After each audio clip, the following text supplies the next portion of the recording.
Só Jesus Cristo é Senhor. Olá, amados, tudo bem? Eu sou o Bispo Antônio Oliveira, falo a partir de São Paulo, no Brasil, e vamos continuar no ponto em que nós paramos na aula anterior, né? Estávamos falando sobre esmagamento por elefantes, e aí nós estávamos falando sobre as realezas, né, que fazia esse tipo de execução, e consideramos que a maioria dos rajás, né, eles conservavam os elefantes com o único propósito, assim, de usá-los nas execuções, né, por esmagamento. E, por outro lado, também, estas execuções, elas eram públicas, né, assim, para demonstrar uma advertência a qualquer pessoa que se atrevesse a infringir as leis, por exemplo, né? E com esse fim, muitos dos elefantes eles eram especialmente grandes, a miúde pesando mais de 9 toneladas, para você ter ideia, né? E assim tentava-se que as execuções elas fossem espantosas, e assim mesmo repugnantes, né? Repugnantes porque era coisa horrível, horrenda de se presenciar. O uso de elefantes para as execuções continuou até segunda metade do século XIX. E assim, com o poder crescente do Império Britânico, foram reduzindo-se assim o jeito gradual e, eventualmente, desaparecendo esse tipo de execução, né? Então, nós temos essas informações e assim apontando para os impérios ocidentais, os romanos e também os cartaginenses, né? E também por que não dizer também os macedônios, eles utilizaram durante muitos séculos os elefantes para fins militares, sim. O caso mais famoso é o dos elefantes de Aníbal. Eu creio que muitos de vocês já ouviram falar sobre esses elefantes de Aníbal, né? E ocasionalmente para levar a cabo assim as execuções. A morte sob o pé de um elefante era comum para os desertores, para prisioneiros, né, bem como para criminais militares, segundo os cronistas antigos, né? Agora nós vamos estar ministrando na aula de número 54, Palavra Poderosa, em que o tema fala sobre posição em Cristo na sua primeira edição, e dentro de uma abordagem vamos continuar falando sobre métodos de execução, né? É sempre uma grande alegria estarmos juntos estudando a palavra do Senhor, dando continuação aos métodos de execução. Queremos apontar também o método de morte por 1000 cortes, né? Então, a morte por 1000 cortes, ela é um método de execução na qual o réu que foi julgado culpado sofre mutilação por grande quantidade de cortes em áreas específicas do seu corpo, né? E assim, esses cortes, ele pode ser feito, né, naturalmente com uma faca, um punhal, uma faca especial ou qualquer objeto cortante, né? Falando sobre a decapitação, decapitação é a remoção da cabeça de um ser vivo, né? Isso é o que nós conhecemos por decapitação, que invariavelmente resulta em morte, né? E assim, na grande maioria dos seres vivos, eles morrem quando são decapitados, evidentemente. Com algumas exceções, como minhocas, por exemplo, baratas, planárias. Então, a decapitação ela é muitas vezes intencional, né? Com o intuito de assassinar, com o intuito de executar uma pessoa, né? Através do uso de uma faca, como já dissemos, ou mesmo de uma espada, ou um machado, uma serra, ou até uma guilhotina, por exemplo, né? Decapitação também pode acontecer por acidente, né? Através de uma explosão, acidente com veículos, por exemplo, ou talvez um acidente industrial, né? Ou mesmo em acidentes violentos, né? No ano de 2003, um homem britânico, ele suicidou-se usando uma guilhotina, feita por ele mesmo, né? Ele ali fez uma guilhotina e acabou tirando a sua vida. Amados, a separação da cabeça do resto do corpo resulta invariavelmente na morte, né? Então, nos humanos, por exemplo, a rápida perda de sangue, tanto da cabeça quanto do corpo, causa aí uma queda drástica na pressão sanguínea. É isso que acontece, né? Seguida da perda da consciência e a morte cerebral, evidentemente, isso em segundos, né? Poucos segundos, né? Como se mata, então? Nos países em que ainda é praticado, o método utiliza aí uma espada ou então um machado, né, para matar.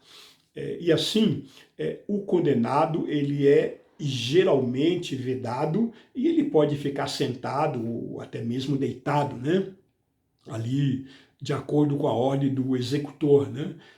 E quando apenas um golpe do instrumento cortante é suficiente para decapitar, então a vítima ela perde a consciência em segundos. É muito rápida, né?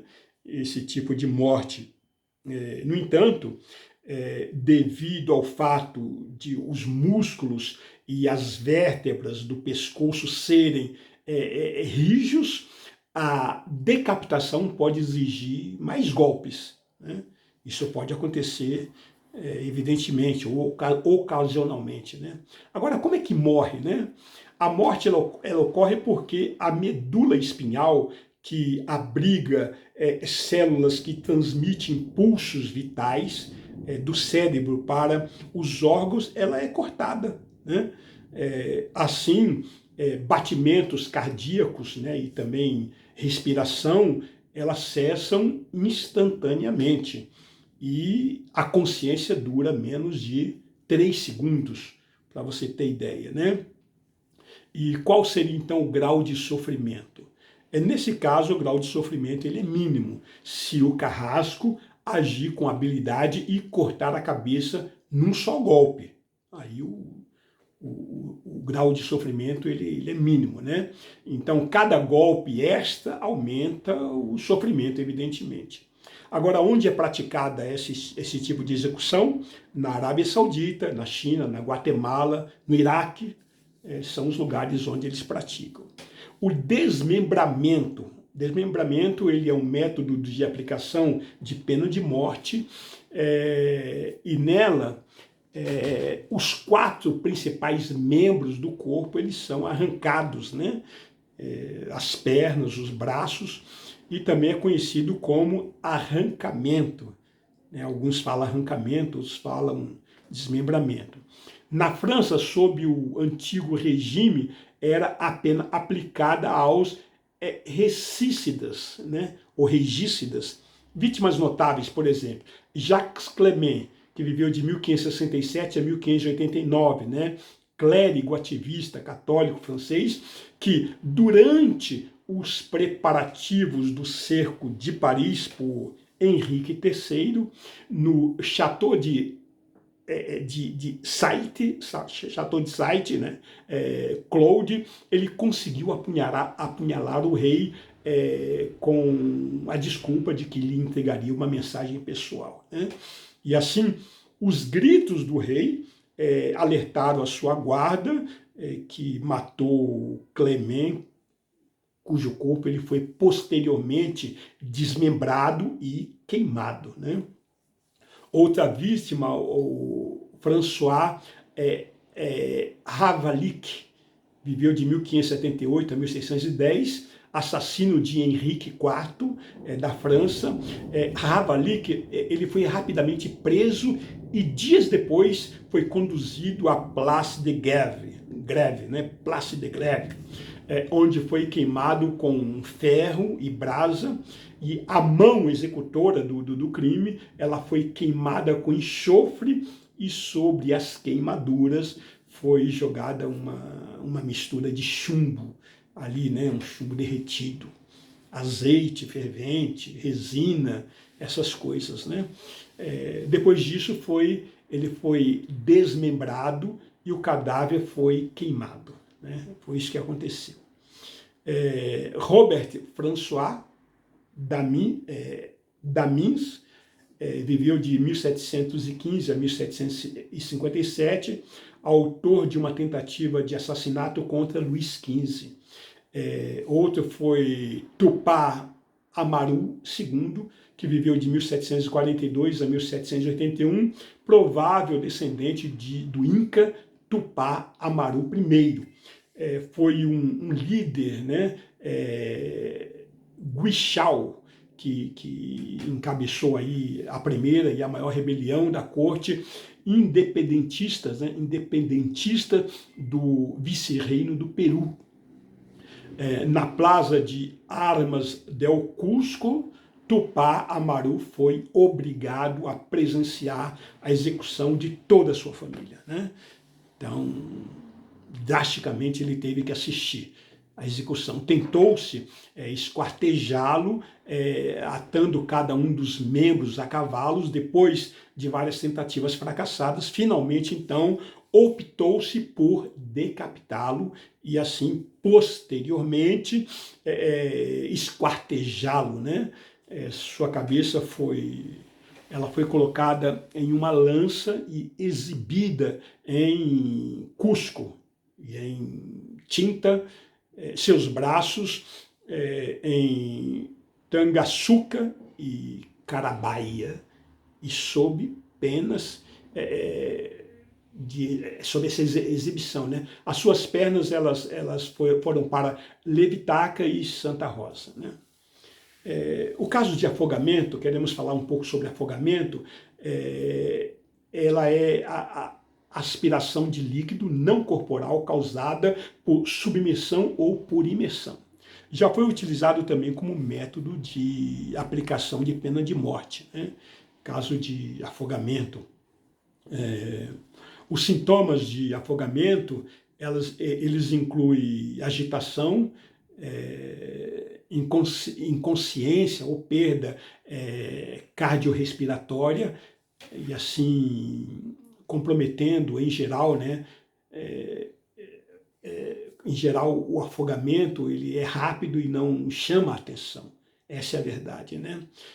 Quando nós vemos, por exemplo, em filmes e novelas que representam o afogamento como algo ruidoso e com gestos violentos, né, espetaculares, na realidade mostra a pessoa aflita por perceber que ela está na iminência de se afogar, mas verdadeiramente ainda não está se afogando, né?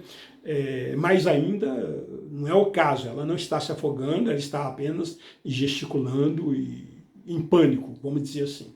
O afogamento ele começa no momento em que uma pessoa ela é incapaz de manter a sua boca acima da água, né? O mais comum é pessoas começar a se afogar sem ter percebido antes, sem ter percebido antes que ela está prestes a se afogar, né?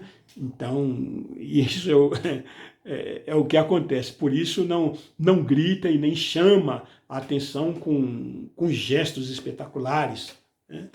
Ao invés disso, a vítima ela apresenta aí a chamada respiratória instintiva ao afogamento, em que ela não pode falar nem gritar, mas fazer movimentos aí característicos, né, de que ela está se afogando ela faz os movimentos aí com os braços que são involuntários, né?